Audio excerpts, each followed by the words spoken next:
Cuerpo saludable de Néstor Palmetti, capítulo 4. Enmuntorios principales. A continuación, analizaremos los principales órganos de eliminación de la toxemia corporal, técnicamente denominados enmuntorios. Si bien no somos partidarios de realizar divisiones y clasificaciones, cosa que en la naturaleza biológica no existen, hemos repartido el tratamiento de los enmuntorios corporales en dos apartados. En este capítulo nos ocuparemos de los principales órganos de eliminación, intestinos e hígado. En el capítulo siguiente abordaremos riñones, piel, pulmones, sistema linfático y otras vías de eliminación. La razón de esta separación tiene la sana intención de ubicar al lector en el orden de prioridades para la tarea depurativa. La importancia funcional y el nivel de agresión tóxica que impacta sobre los intestinos e hígado convierte a estos órganos en los principales destinatarios de nuestro trabajo desintoxicante. Esto no disminuye la importancia del también necesario abordaje de los demás enmuntorios, pero indudablemente sus desórdenes tóxicos no son más que una consecuencia del desorden crónico de los dos principales órganos de eliminación. Comenzaremos el tratamiento de cada órgano describiendo brevemente sus funciones, las cosas que afectan su normalidad, los síntomas que permiten identificar su normal funcionamiento, las principales técnicas caseras de limpieza y recomendando aquello que podemos hacer en su favor, a partir de los alimentos, las hierbas y otros campos de acción. Los intestinos. Funciones. Los intestinos son nuestros órganos de relación primaria con el alimento. A través de estos conductos, los nutrientes que ingresan al estómago, bolo alimenticio, sufren el necesario proceso de degradación y asimilación, con el objetivo de trasladar la materia nutricional útil al órgano encargado del procesamiento, el hígado. Los desechos resultantes de todo el acto digestivo se excretan por la misma vía intestinal a través del recto. El recorrido se inicia en el intestino delgado, conducto de entre 5 y 6 metros de longitud. La tonicidad vital reduce su longitud a un par de metros y unos 3 centímetros de diámetro, que une el estómago con el colon. Precisamente, el tránsito prosigue por el intestino grueso o colon, conducto de 1,5 metros de largo y hasta 8 centímetros de sección, que va desde el intestino delgado al recto. Si bien antiguamente se consideraba que el primero absorbía nutrientes y el segundo eliminaba desechos, veremos que en la práctica ambos cumplen las dos funciones y por ello generalmente los consideramos un conjunto. En primera instancia debemos tomar conciencia que no se trata de metros de conducto inerte. Los intestinos de un organismo vital están formados por estructuras complejas e inteligentes. La red de capilares, sanguíneos y linfáticos, la mucosa intestinal y la sensible flora microbiana que allí habita. Es importante conocer sus funciones y características principales, a fin de obrar de acuerdo a sus leyes y así cooperar con su tarea, restableciendo el orden natural. Lamentablemente, nuestro moderno estilo de vida no toma en cuenta este hecho y nuestro desconocimiento perjudica la actividad intestinal, sufriendo las consecuencias el organismo en su conjunto. No exageramos afirmando que la mayoría de los modernos problemas de salud en el fondo se generan como consecuencia del desorden intestinal. El Dr. Bernard Hensel, toda una autoridad en la materia, en su libro Limpieza de los tejidos a través del intestino, expresa: estoy convencido que en la actualidad la autointoxicación intestinal es la principal fuente de sufrimiento y decadencia que afecta a nuestra sociedad. La intoxicación se convierte en amo del cuerpo, robando claridad de pensamiento, discernimiento, buen juicio, vitalidad, salud, felicidad y afectos. En cambio, aporta una secuela de desequilibrio, desarreglos, desilusiones, amarguras, decepciones, perversiones, malestares, caos, fracasos y enfermedades. Todo esto se debe a la ignorancia de la función intestinal, la producción alimentaria enfocada solo al lucro, la orientación nutricional deficiente y los hábitos de vida equivocados.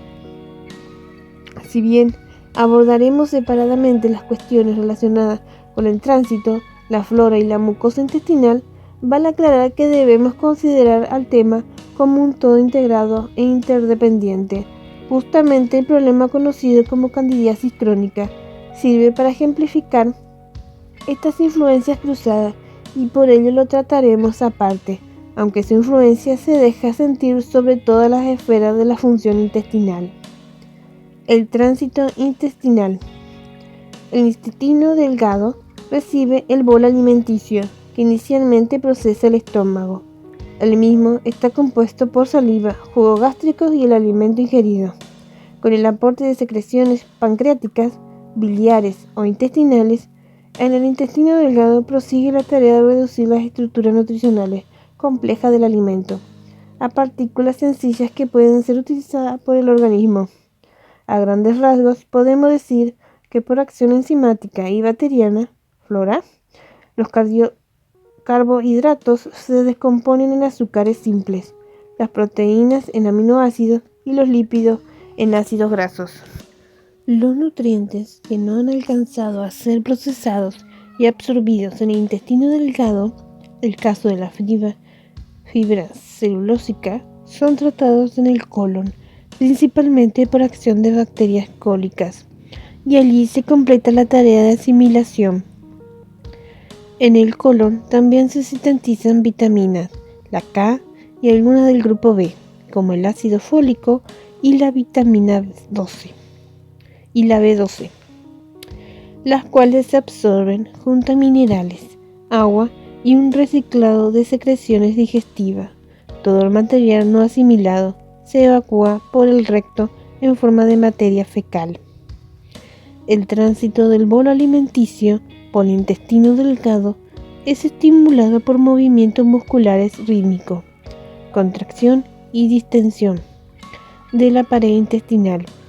Esta motilidad, conocida como peristaltismo,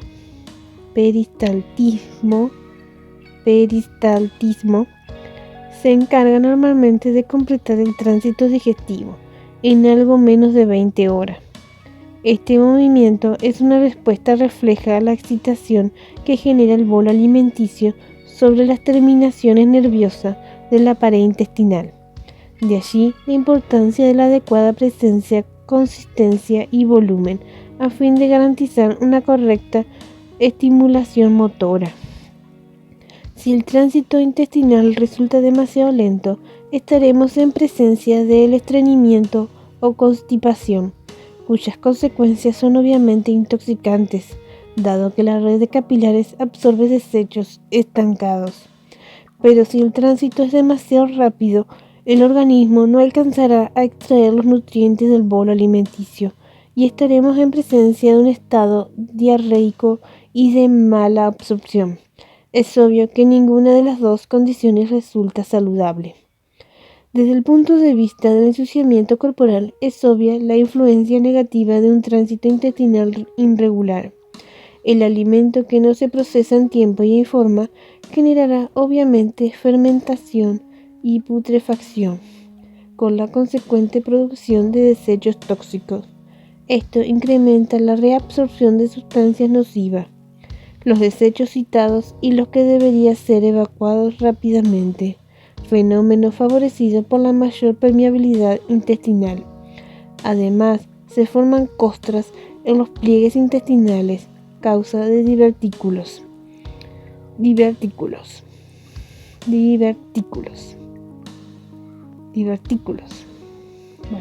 lo cual provoca inflamaciones, falta de tono intestinal, incorrecta absorción de nutrientes, proliferación de microorganismos nocivos causantes de infecciones urinarias o repetición, y la creación del caldo de cultivo para el desarrollo tumoral.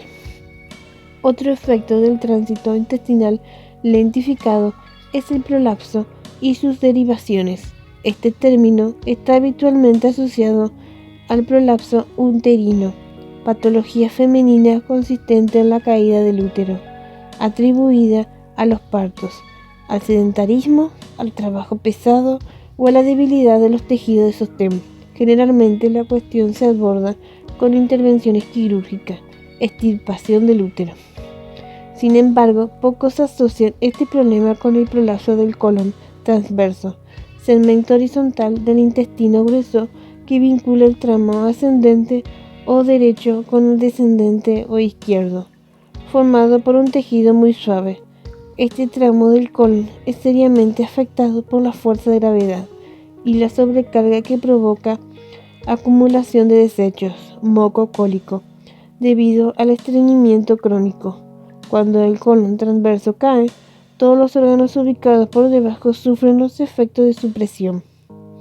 En las mujeres presiona la vejiga, el recto, el útero, los ovarios y las trompas de falopio. En el hombre, además de comprimir vejiga y recto, presiona la glándula prostática y la uretra, que conduce la orina desde la vejiga, generando dificultades de emisión y retención de orina.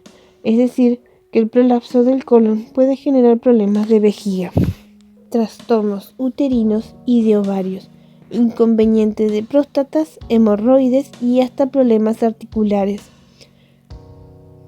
¿Qué cosas afectan al tránsito intestinal? Ya veremos que muchos factores afectan la normalidad del tránsito intestinal al perturbar el equilibrio de la flora. El tipo de alimento consumido, el exceso proteico, la carencia de fibra, los azúcares refinados, los aditivos conservantes, los antibióticos alimentarios, los parásitos intestinales, los fluidos digestivos, los fármacos cotidianos. Todo esto bastaría para justificar por sí mismo el estancamiento y la anormalidad que se genera. Sin embargo, hay más factores que influyen. Si bien hay cuestiones fisiológicas, es importante destacar la fuerte influencia alimentaria, especialmente la carencia de fibra y la abundancia de sustancias mucógenas y opiáceas. Precisamente el hecho que dos grandes protagonistas de la dieta moderna, como los lácteos y el trigo, reúnan ambos problemas, sirve para advertir su elevada y masiva influencia en la perjudicial irregularidad de nuestro ritmo evacuatorio. La carencia de fibra. La fibra alimentaria es esencial para adoptar al bolo alimentario de consistencia y volumen, características que favorecen el estímulo mecánico para el movimiento peristáltico. La moderna insuficiencia de fibra se debe al elevado consumo de proteína animal, carente de fibra, el bajo aporte de vegetales, alto en fibra, y la mayúscula ingesta de refinados, privado de fibra. El procesamiento industrial afecta agresivamente a nuestros principales alimentos, cereales, azúcar, sal, aceite, privándolos de nutrientes esenciales y cargándolos de sustancias indeseables. La fibra es una de las principales víctimas de los procesos de refinación. Existen dos tipos principales de fibra en relación a su reacción frente al agua, soluble e insoluble. Esta última, que no se disuelve en agua, si bien está presente en muchos alimentos vegetales, popularmente se asocia con el salvado trigo, desecho industrial al cual recurren productores y consumidores en un equipado intento por compensar la carencia alimentaria. Cuando está fuera de su contexto natural, sin formar parte equilibrada del grano, el salvado es un elemento poco saludable. Se trata de una estructura celulósica, similar a la viruta de madera, que resulta agresiva, irrita las mucosas sensibles, desequilibradas, aporta mucho fósforo, mineral peligrosamente abundante en la actualidad y antagonista del calcio, e inhibidora de nutrientes. La fitina se combina con minerales como el magnesio, el hierro o el zinc, impidiendo su asimilación. Estos problemas se atenúan al consumir el salvado como parte indivisa del grano, ya que los procesos naturales de elaboración, hervido, leudado lento, germinado, generan transformaciones e inhibición de antinutrientes como la fitina. Por cierto, que no debemos recurrir a los suplementos de salvado, sino a los alimentos vegetales completos, dotados de la exacta combinación de fibras y sobre todo fibra soluble que requiere nuestro diseño intestinal. El moco alimentario. Entre las sustancias mucógenas formadoras de moco, el gluten y la caseína son los contribuyentes alimentarios más destacados. Son sustancias pegajosas que se adhieren a las paredes del intestino. Esta característica de los mucógenos y su elevado consumo cotidiano los convierte en importantes responsables de la irregularidad intestinal y el ensuciamiento corporal. El gluten es el componente proteico de cereales como el trigo, la cebada, el centeno o la avena. Obviamente que el trigo es la mayor fuente de problemas. Esto sucede porque es el cereal predominante en nuestra moderna cultura alimentaria. Lo consumimos todos los días del año y varias veces por día. Además, la manipulación agrícola del trigo ha generado dos problemas claves: el incremento del tenor del gluten reclamado por la industria, dado que genera el deseado efecto aglutinante y esponjoso, y la mutación de dicha estructura proteica. La glutenina y la gliadina del trigo se han hecho inaccesible a nuestra acción enzimática y por tanto provocan respuestas inmunológicas, reacciones antigénicas en el intestino, tal como si se tratara de agentes extraños y peligrosos. Esta es la base del problema celíaco y sirve para entender su moderna expansión.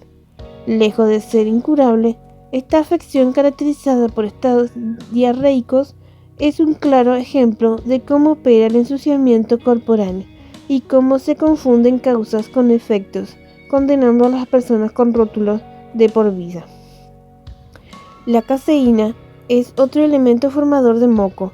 Es la proteína más abundante de la leche y el 40% de la misma es indigerible, lo cual favorece la dispepsia putrefactiva y la constipación. Además de la caseína, otras proteínas de la leche, como la lactoalbumina y la gamma-globulina bovina, son también de difícil digestión. Sobre la consistencia pegajosa de la caseína, solo basta recordar que antes de la aparición de las colas sintéticas se la utilizaba para fabricar el poderoso pegamento conocido como cola de carpintero. El gluten y la caseína favorecen la formación de moco, un desecho coloidal congestivo.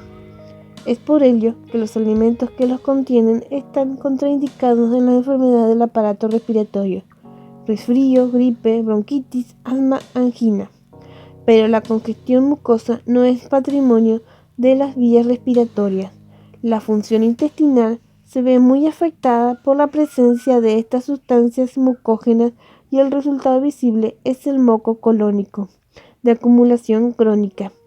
Se trata de formaciones densas y oscuras, similares al caucho de los neumáticos de automóviles. Por lo general, el moco colónico se adhiere a las mucosas y obstruye la circulación del bolo alimentario. Si queda retenido en pliegues intestinales, da lugar a los llamados divertículos. En cualquier caso, es obvio que la presencia de esta masa fétida y tóxica resulta perjudicial para el fluido tránsito intestinal. Además de generar moco colónico y reacciones alérgicas, los alimentos con gluten y caseína también afectan al funcionamiento tiroideo. Producen inflamación, migrañas, alteraciones nerviosas, esquizofrenia y fatiga crónica. La morfina cotidiana.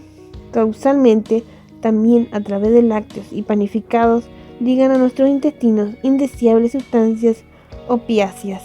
Se trata de péptidos que poseen una estructura similar a la morfina y que se encuentran naturalmente presentes en las secreciones lácteas de los mamíferos y en las plantas de trigo.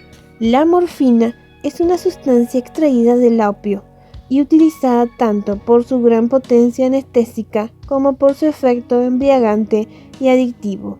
Moléculas similares están presentes en la secreción láctea de todas las especies mamíferas, y los humanos no somos una excepción.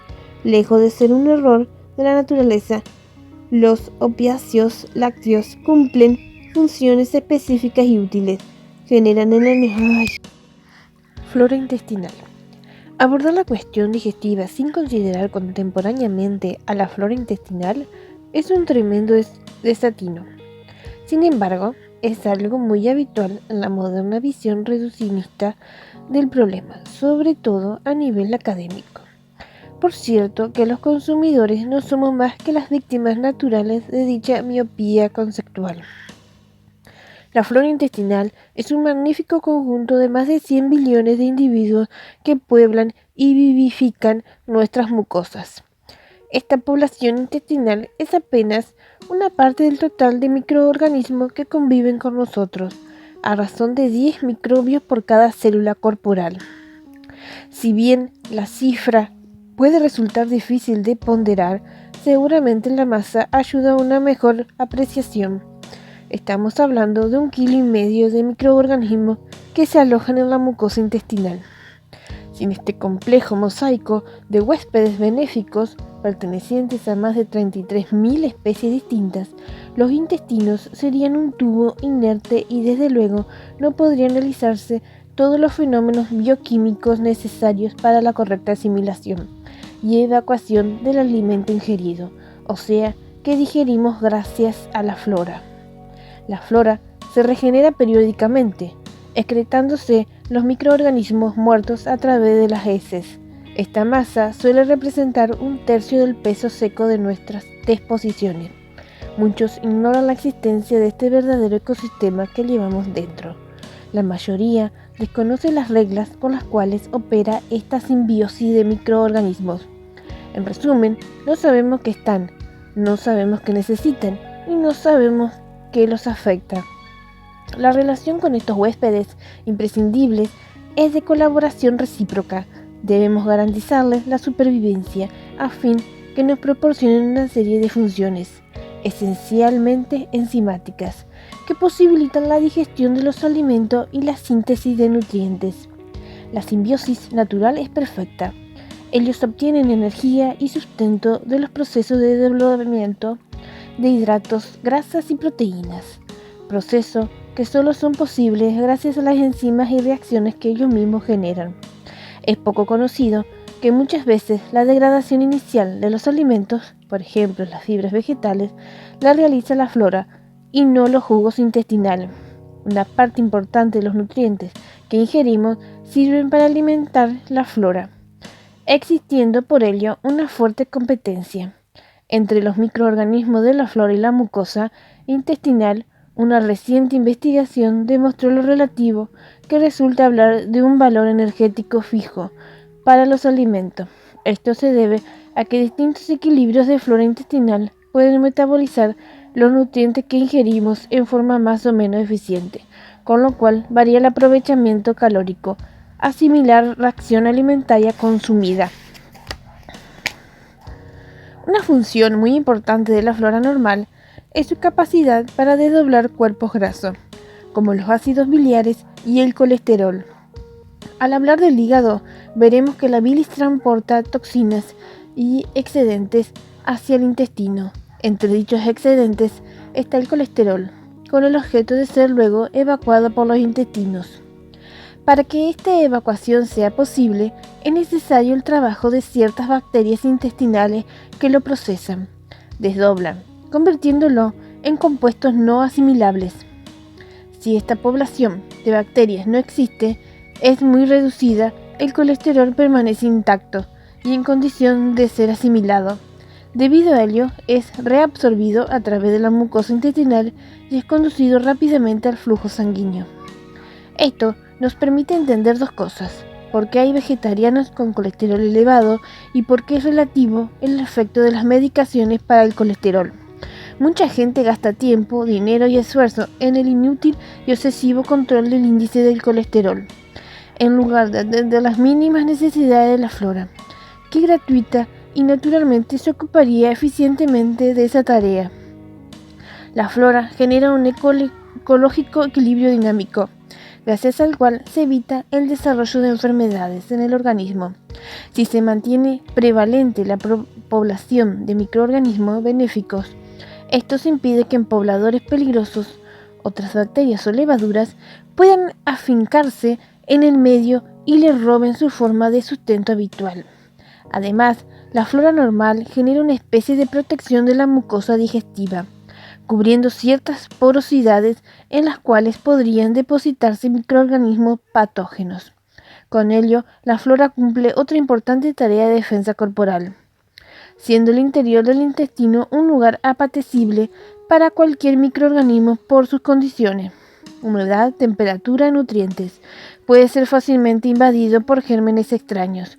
Algunos son causa de variadas patologías, mientras que otros producen sustancias nocivas que incrementan la toxemia corporal y la congestión hepática. Algunas bacterias intestinales propias de la flora putrefactiva, Clostridios bacteroides, generan sustancias, ácido desoxicólico, que favorece la producción de cálculos biliares.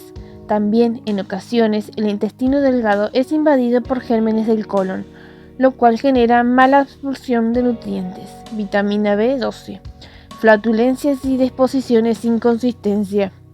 Algunas clínicas alemanas están desarrollando terapias efectivas para padecimientos crónicos, basadas en correcciones dietéticas y restauración de la flora intestinal benéfica. Los resultados positivos se evidencian en gran variedad de trastornos, en infecciones crónicas de las vías respiratorias, el tubo digestivo y las vías urinarias, artritis reumatoide, infecciones infantiles, etc. El abordaje nutricional de la candidiasis crónica es otro buen ejemplo de este enfoque terapéutico, pero a la hora de reconocer lo poco que se sabe sobre este nicho biológico, las palmas se la lleva el relato que reproducimos textualmente a continuación. La paciente padecía de una terrible infección intestinal de Clostridium difficile. Esta, debilitada por la diarrea constante, que la había dejado en una silla de ruedas usando pañales, simplemente se estaba consumiendo poco a poco y probablemente habría muerto, dijo Alexander Korutz, gastroenterólogo en la Universidad de Minnesota. Korutz decidió que su paciente necesitaba un trasplante. Sin embargo, no le injertó una sección de intestino de alguien más, ni un estómago, ni ningún otro órgano. En lugar de ello, mezcló una pequeña muestra del excremento del esposo de la paciente con solución salina y la introdujo en el colon de esta. Su diarrea desapareció en un día, al igual que su infección de Clostridium difficile, y no ha regresado desde entonces. El procedimiento, conocido como bacterioterapia o trasplante fecal, ha sido realizado unas cuantas veces en las últimas décadas. Sin embargo, Korutz y sus colegas fueron capaces de hacer algo que otros médicos no habrían hecho. Realizaron un sondeo genético de las bacterias en los intestinos de la paciente antes y después del trasplante. Antes del trasplante encontraron que la flora intestinal estaba en un estado desesperado. 2 semanas después, los científicos volvieron a analizar los microbios. Los microorganismos del esposo habían asumido el control. Esta comunidad pudo funcionar y curar la enfermedad de la paciente en cuestión de días, dijo Janet Hanson, ecologista microbiana en el Laboratorio Nacional de Lawrence de Berkeley. El proyecto me dejó boquiabierta. Fermentación y putrefacción. El tipo de alimentación que practiquemos determinará la calidad y composición de nuestra flora intestinal. Dicho de otro modo, la flora siempre será una consecuencia de nuestro estilo nutricional.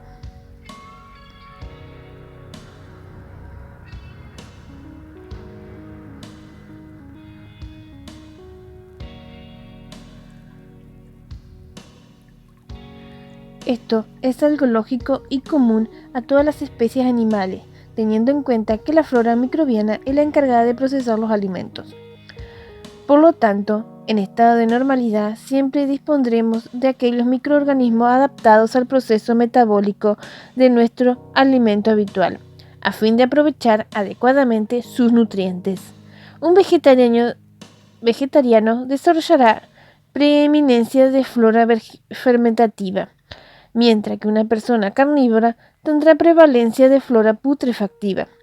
Es una relación de ida y vuelta. Los alimentos estimulan el desarrollo de la necesaria flora especializada. Esta interacción dinámica ha permitido la supervivencia del ser humano, adaptándolo a condiciones alimentarias extremas y cambiantes. Nuestros ancestros, frugívoros, por constitución fisiológica, pudieron sobreponerse a contextos alimentarios desfavorables, gracias a esta capacidad de adaptación. Pero no debemos olvidar este concepto. La adaptación para sobrevivir no significa normalidad fisiológica. El ser humano, que convive con ambas realidades, alimentos vegetales y animales, si bien tiene mecanismos de adaptación, se ve expuesto a los problemas que surgen del inevitable desorden y que analizaremos a continuación. Los animales en estado salvaje no tienen estos problemas, que sí aparecen cuando están sometidos a la domesticación y artificialización de su dieta.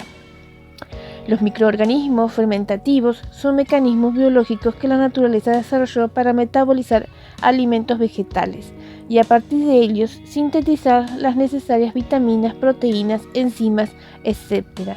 Estas bacterias viven en simbiosis con el animal en cuyo intestino se hospedan y además lo protegen. Por su evidente naturaleza frugívora, nuestra fisiología está principalmente adecuada a este tipo de flora y alimento.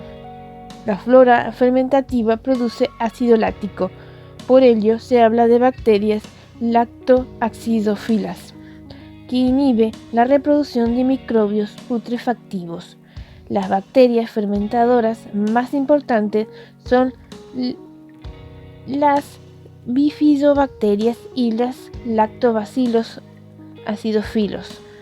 Por su parte, los productos cárnicos contienen microorganismos putrefactivos, Clostridios, Proteus, Staphylococcus, Escherichia coli, etc. Mecanismos biológicos naturales de la descomposición cadavérica, que son abundantes en los intestinos de animales carnívoros y necrófagos, carroñeros.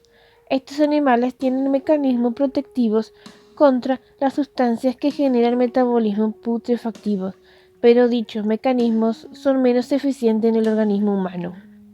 En este sentido, el elevado consumo de proteína animal genera un manejo crítico de varios subproductos del metabolismo putrefactivo. Nos referimos a la histamina, genera alergias, el amoníaco y el ácido úrico, causa de artritis y reuma. La tiramina irrita el sistema nervioso, baja la inmunología, produce taquicardia y angustia. Compuestos como los fosfatos, los uratos y los oxalatos causan osteoporosis, o la cadaverina y la putrescina intoxican y desnutren. Además, el metabolismo putrefactivo inhibe la síntesis y absorción de vitaminas, minerales y nutrientes claves al tiempo que estimula el estreñimiento. El hierro y la anemia son buenos ejemplos para ilustrar esta dicotomía provocada por la coexistencia de ambos tipos de floras. El hierro, un micromineral, hay apenas 4 gramos en una persona adulta. Clave en el transporte de oxígeno y en la activación enzimática, está presente tanto en alimentos vegetales, ion férrico, como animales, ion ferroso. El hecho que el organismo lo asimile en forma de ion ferroso no quiere decir que no pueda asimilar el hierro vegetal. La transformación iónica la realiza la misma flora fermentativa. Los cítricos, ricos en vitamina C y bioflavonoides, incrementan la velocidad de esa transformación. Pero para evitar la anemia no basta con suficiente cantidad de hierro. También se necesita vitamina B12, sintetizada por las bacterias fermentativas, ácido fólico y ácido málico, ambos presentes en vegetales. Por su parte, la flora putrefactiva conspira a favor de la anemia en 2 aspectos, generando toxinas que afectan la eficiente regeneración sanguínea e inhibiendo la benéfica flora fermentativa. O sea, que una buena disponibilidad de hierro requiere, tanto en vegetarianos como en carnívoros, un correcto equilibrio de la flora intestinal. Los carnívoros, teóricamente favorecidos por la ingesta de hierro más fácilmente asimilable, pueden tener anemia por carencia de los necesarios efectos de la flora fermentativa. Los vegetarianos favorecidos en este aspecto Sin embargo, pueden verse perjudicados por una proliferación putrefactiva a causa del desequilibrio, como el estreñimiento o el exceso proteico. El dualismo bacteriano, fermentación, putrefacción, también influye en el equilibrio ácido básico del organismo. En los animales fitovagos o vegetarianos, la materia fecal excretada por un cuerpo sano muestra un pH ácido. En los carnívoros, dicho pH es alcalino. Esto es consecuencia de los diferentes metabolismos. La digestión fermentativa permite asimilar sustancias alcalinas, que pasan rápidamente a la sangre. Por su parte, los microbios putrefactivos retienen los alcalicis y generan la absorción sanguínea de sustancias ácidas. Es por ello que la flora fermentativa ayuda a alcalinizar la sangre, mientras que la flora putrefactiva la acidifica. La infancia es otro buen ejemplo de la influencia nutricional sobre la flora. Cuando nacemos, en el mismo canal de parto entramos en contacto con millones de lactobacilos y bifidobacterias maternas que comienzan a colonizar nuestro intestino, hasta entonces estéril. Actualmente, este proceso natural se ve perjudicado por las cesáreas. Las bacterias maternas pasan a través del canal de parto y condicionado por los crecientes desórdenes maternos. Recientes estudios bacteriológicos muestran un anormal y progresivo predominio de cándidas, algo raro décadas atrás, y una simultánea carencia de saludables bifidus infantis, sensibles a los contaminantes ambientales. La lactancia materna es un aspecto clave respecto al desarrollo inicial de nuestra flora, estimulando las bifidobacterias que generan el medio ácido láctico y acético, necesario para inhibir el desarrollo de gérmenes nocivos, los cuales podrían colonizar nuestro intestino, cosa que lamentablemente sucede, y dar lugar a serios problemas de salud. Por ello, los niños que reciben prolongada lactancia materna son menos susceptibles a infecciones y tienen mejor absorción de nutrientes. Al producirse el destete y comenzar el consumo de leche vacuna, la flora cambia de composición, perdiendo esta calidad y asemejándose rápidamente a la flora de una persona adulta. ¿Qué cosas afectan a la flora intestinal? Muchos aspectos influyen en el equilibrio de este sensible y delicado nicho ecológico, que es la flora intestinal, además de los aspectos que ralentizan el tránsito intestinal. La insensible población microbiana de la flora también acusa el impacto de otros factores que analizaremos a continuación. El exceso proteico. Como hemos visto, aunque por lejanas cuestiones de supervivencia, tuvimos que aprender a convivir con alimentos de origen animal. Esto no implica que seamos omnívoros, como los cerdos, o carnívoros, como los felinos. Nuestra fisiología no está dotada de mecanismos específicos, intestino corto, secreciones gástricas, para procesar correctamente la carne, y el metabolismo putrefactivo nos afecta. Pese a que las cuestiones de supervivencia han sido superadas en gran parte del planeta, justamente las sociedades más opulentas son aquellas que mayormente exceden en el consumo proteico cotidiano y por ende son las que más sufren las consecuencias, negando la relación causa-efecto con la proteína animal, aunque parezca contradictorio. Incluso los vegetarianos caen en este atiborramiento proteico debido al alto consumo de lácteos y derivados. Las consecuencias del exceso proteico y el consiguiente desarrollo de flora putrefactiva es el desequilibrio y la intoxicación intestinal. Un buen termómetro para reconocer cotidianamente cómo estamos al respecto es el olor de las disposiciones. Una dieta fisiológica y una consecuente flora equilibrada deben generar evacuaciones inodoras. La falta de fibra soluble. Los microorganismos que componen la flora dependen de la adecuada presencia de fibra en el bolo alimentario, dado que para muchas especies, en su principal nutriente, la flora intestinal benéfica se alimenta de fibra, pero no de cualquier fibra. La fibra que nutre y estimula el desarrollo de los microorganismos beneficiosos de nuestra flora intestinal es la fibra soluble, que se disuelve en agua. A esta categoría pertenecen mucílagos, pectinas y alginatos, presentes en frutas, semillas, algas, hortalizas y cereales.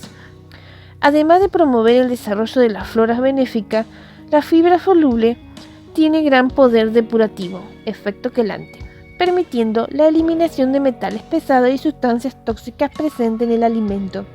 Lamentablemente, es la fibra más ausente en la moderna alimentación industrializada, alta en proteína animal y refinados y baja en frutas y verduras. Los azúcares refinados. Con los azúcares sucede algo parecido a lo que ocurre con el consumo proteico. El problema es cantidad y calidad. Nunca antes el ser humano había ingerido semejante volumen diario de azúcares y de tan baja calidad. El elevado consumo de azúcares refinados tiene que ver con nuestras carencias energéticas, su efecto adictivo en el consumo y la preponderancia del alimento industrializado. Fundamentalmente estamos hablando de sacarosa, azúcar blanco, glucosa y jarabe de maíz de alta fructuosa, edulcorante de uso industrial en gaseosas, mermeladas, panificados, golosinas. Si bien son moléculas presentes en alimentos fisiológicos, el procesamiento industrial los aísla de su contexto natural, en el cual están acompañados de sustancias que morigeran su impacto metabólico. Los carbohidratos refinados provocan un rápido estímulo al cual se recurre debido a la endémica falta de energía genuina. A esto se suma la componente adictiva de su consumo, sobre todo asociado a grasas, y la fácil disponibilidad. Esta avalancha dulce es perjudicial para la flora intestinal benéfica, pues genera efectos acidificantes, reacciones fermentativas, procesos inflamatorios y proliferación de microorganismos perjudiciales, parásitos. Los aditivos conservantes. La presencia de los aditivos es una componente inseparable de los alimentos industrializados. Necesidades productivas, comerciales y de conservación hace que se utilicen gran cantidad de sustancias químicas en los procesos de elaboración de los alimentos masivos.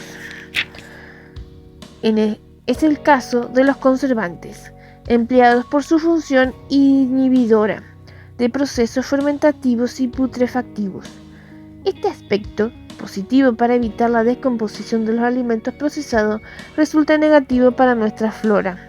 Una vez que dichos alimentos ingresan a nuestros intestinos, esto se debe a que la actividad de la flora depende esencialmente de las reacciones enzimáticas, las mismas que son inhibidas por las sustancias conservantes, o sea que los preservantes bloquean la actividad digestiva de nuestra flora y son responsables de la insuficiente digestión alimentaria. Por supuesto que los conservantes no son las únicas sustancias químicas adictivas a los alimentos industriales o presentes en producción primaria, que afectan a la flora, pero sí son las más utilizadas y las más agresivas. Por supuesto que los conservantes no son las únicas sustancias químicas adictivadas a los alimentos industriales o presentes en la producción primaria, que afectan a la flora, pero sí son las más utilizadas y las más agresivas. También están los colorantes, los leudantes, los acidificantes, los agroquímicos, todos afectando de un modo u otro el equilibrio de la sensible vida microbiana intestinal. El antibiótico cotidiano.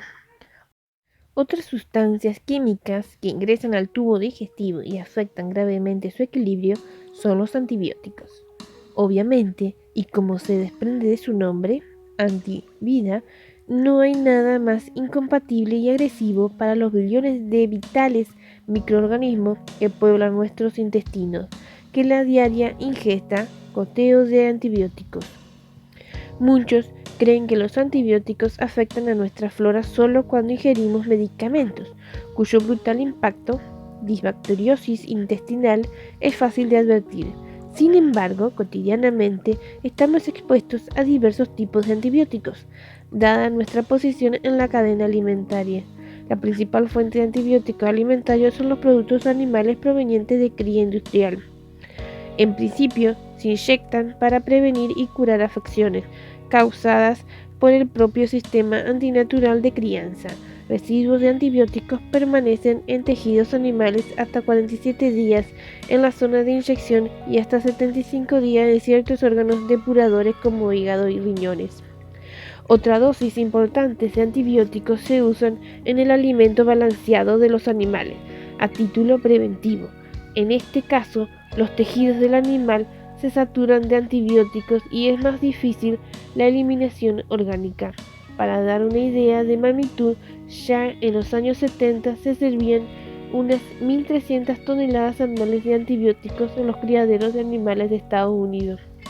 Por otra parte, están los antibióticos que se aditivan a los alimentos en los procesamientos de gran escala, sobre todo en la industria láctea. En diferentes análisis de leches se han llegado a detectar hasta 29 tipos de antibióticos diferentes. Otro gran aporte de antibióticos a la flora intestinal proviene del exagerado consumo de medicamentos prescriptos o autorrecetados. Aún para evidentes problemas congestivos se utilizan incorrectamente antibióticos. Gran parte se consume por vía digestiva, superior o inferior, y provocan graves alteraciones en la flora intestinal. El fenómeno más importante que causan los antibióticos es la disbacteriosis.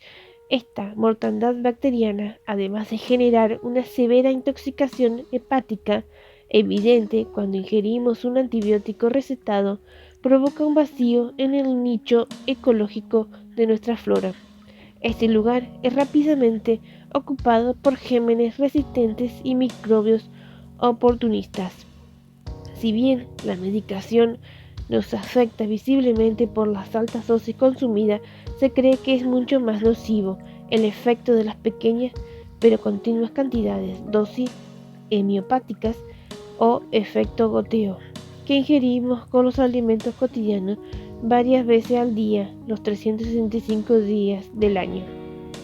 La candidiasis crónica. Un caso manifiesto de desorden en la flora es la candidiasis crónica.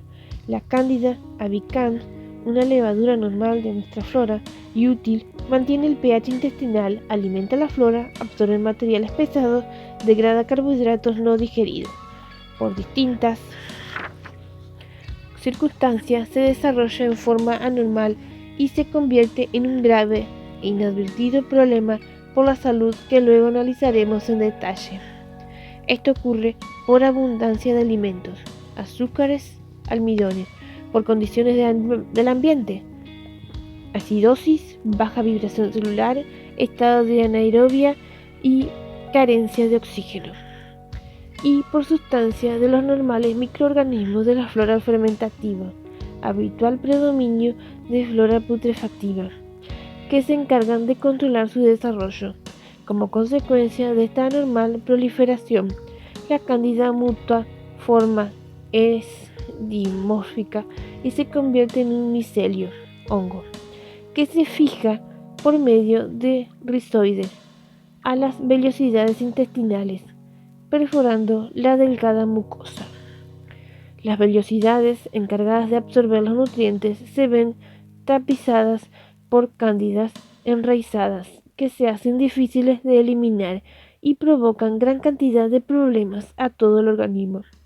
En primer lugar, se inflama la mucosa intestinal y disminuye su capacidad de filtrado, mucosa permeable.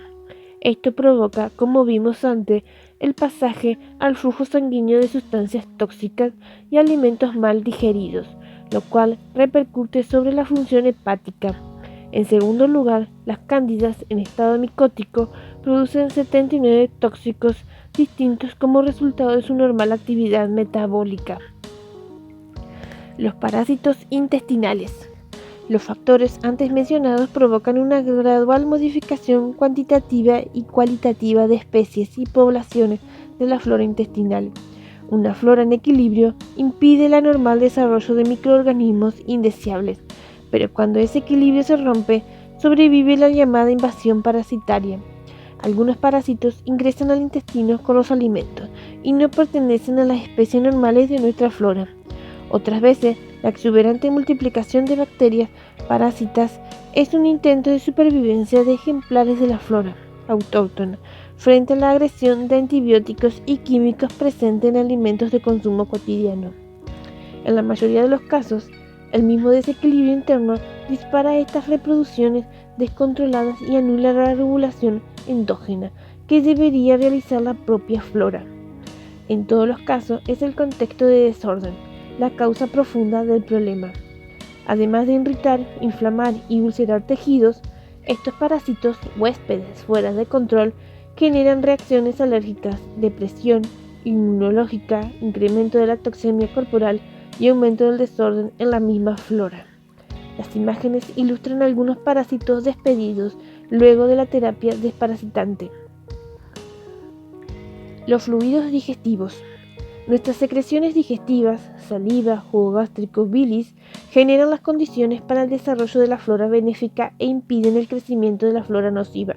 En general, los modernos hábitos conspiran contra la calidad de dichos fluidos, influyendo en el delicado equilibrio de este sensible nicho bacteriano. Uno de los hábitos nocivos es la insuficiente masticación.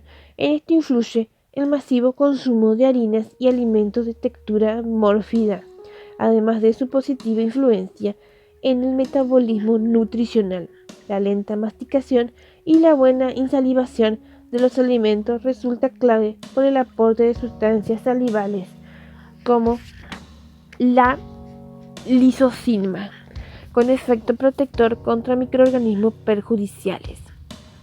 Por otra parte, el uso y abuso de antiácidos, al corregir la acidez estomacal, anula esta verdadera barrera contra bacterias indeseables. Al modificarse el pH, dichos microorganismos nocivos disponen de las condiciones favorables para colonizar los intestinos, convirtiéndose de ese modo en huéspedes crónicos. Otra cuestión influyente es el habitual colapso hepático, que entre otras cosas resiente la producción de bilis. El fluido biliar amargo y alcalino es clave para restablecer naturalmente el equilibrio ácido básico en los intestinos, tras el baño ácido de los jugos gástricos estomacales.